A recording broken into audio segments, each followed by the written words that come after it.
Job, chapitre 21. Job prit la parole et dit: Écoutez, écoutez mes paroles, donnez-moi seulement cette consolation. Laissez-moi parler, je vous prie, et, quand j'aurai parlé, tu pourras te moquer. Est-ce contre un homme que se dirige ma plainte? Et pourquoi mon âme ne serait-elle pas impatiente? Regardez-moi, soyez étonnés, et mettez la main sur la bouche. Quand j'y pense, cela m'épouvante, et un tremblement saisit mon corps. Pourquoi les méchants vivent-ils? Pourquoi les voit-on vieillir et accroître leur force? Leur postérité s'affermit avec eux et en leur présence. Leurs rejetons prospèrent sous leurs yeux. Dans leur maison règne la paix, sans mélange de crainte. La verge de Dieu ne vient pas les frapper. Leurs taureaux sont vigoureux et féconds. Leurs génisses conçoivent et n'avortent point. Ils laissent courir leurs enfants comme des brebis, et les enfants prennent leurs ébats. Ils chantent au son du tambourin et de la harpe, ils se réjouissent au son du chalumeau. Ils passent leurs jours dans le bonheur, et ils descendent en un instant au séjour des morts. Ils disaient pourtant à Dieu: Retire-toi de nous, nous ne voulons pas connaître tes voies. Qu'est-ce que le Tout-Puissant pour que nous le servions? Que gagnerions-nous à lui adresser nos prières? Quoi donc? Ne sont-ils pas en possession du bonheur?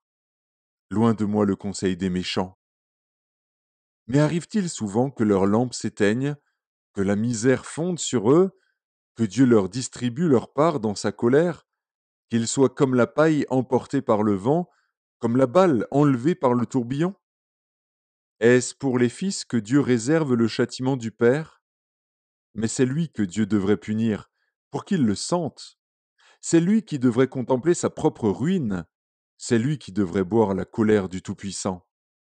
Car que lui importe sa maison après lui, quand le nombre de ses mois est achevé? Est-ce à Dieu qu'on donnera de la science, à lui qui gouverne les esprits célestes? L'un meurt au sein du bien-être, de la paix et du bonheur, les flancs chargés de graisse et la moelle des os remplis de sève. L'autre meurt, l'amertume dans l'âme, sans avoir joui d'aucun bien. Et tous deux se couchent dans la poussière, tous deux deviennent la pâture des vers. Je sais bien quelles sont vos pensées, quel jugement inique vous portez sur moi. Vous dites: Où est la maison de l'homme puissant? Où est la tente qu'habitaient les impies? Mais quoi? N'avez-vous point interrogé les voyageurs, et voulez-vous méconnaître ce qu'ils prouvent? Au jour du malheur, le méchant est épargné. Au jour de la colère, il échappe. Qui lui reproche en face sa conduite? Qui lui rend ce qu'il a fait? Il est porté dans un sépulcre, et il veille encore sur sa tombe. Les mottes de la vallée lui sont légères, et tous, après lui, suivront la même voie, comme une multitude l'a déjà suivi. Pourquoi donc m'offrir de vaines consolations? Ce qui reste de vos réponses n'est que perfidie.